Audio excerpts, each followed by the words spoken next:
Kwa ndugu zangu, katika dunia tunayoishi tunashuhudia mambo mengi yanayopita ambayo yapendezi kabisa, lakini kuna kitu kimoja nataka leo tuweze kugawa pamoja.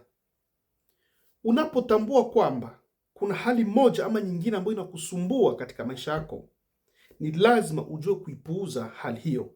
Ndio maana tunasema kwamba wakomavu ni wale wanaokuwa na uwezo wa kupuuza mambo mengine. Fikiria katika maisha tunayoishi sasa hivi, yaweza yakawa sehemu yako ya kazi, inaweza ikawa hata kwa familia, wala hata sehemu nyingine. Kuna watu ambao wako tayari kwa sababu ya mambo ya ugomvi. Kuna watu wana tabia za kudharau watu wengine. Kuna watu ambao wana tabia za kutaka kuchonganisha watu wengine ili waweze kugombana. Lakini nataka nikwambie kwamba, ndugu yangu, ukitaka kuonekana mkomavu, ni lazima ujue kupuuza mambo mengine. Na pale unapopuuza mambo mengine, unaonekana wewe ni mkomavu. Ndiyo, yaweza kuwa vigumu, lakini ndio hali halisi ya maisha. Na hicho ni kitu ambacho kinashinda watu wengi katika dunia tunayoishi. Ukiwa tayari kwa kujibu kila jambo, waweza kukosana na kila mtu, kwa sababu dunia tunayoishi kuna watu wamezaliwa na wana hali ya kuweza kuchonganisha watu, kugombanisha watu, kuona watu wengine hawafai, kuweza kuweka watu katika hali ambazo zistahili. Watu hao wako wengi sana, lakini wewe kama mkomavu ni lazima ujue kupuuza hali zingine. Na unapofika hatua hiyo, utaona jinsi maisha yako yatabadilika.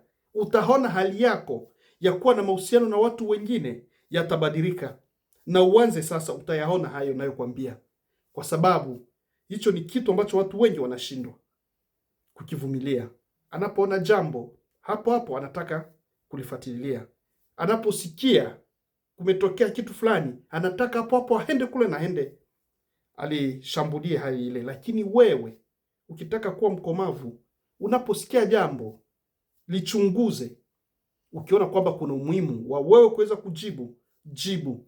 Na unapojibu, sio kujibu na hasira, maana ni kitu ambacho tayari umekichunguza na umegundua kwamba ni lazima utumie hekima, na watu wengi wanakosa hekima sasa hivi. Ndio maana kuwa mkomavu ni lazima uwe na hekima. Kuonekana wewe ni mkomavu ni pale umejenga katika maisha yako uwezo wa kuweza kupuuza hali zimoja.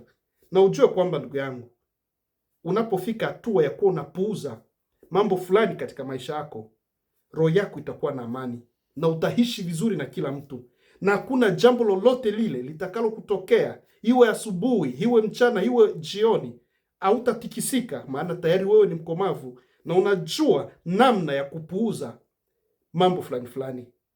Kama unaamini kwamba, ndugu yangu, wakomavu ni wale ambao wana uwezo wa kuweza kupuuza mambo fulani fulani katika maisha yao, weka maoni yako hapo, na unapopata mada zetu hizi, gawa na watu wengine ili waweze kupokea maneno haya.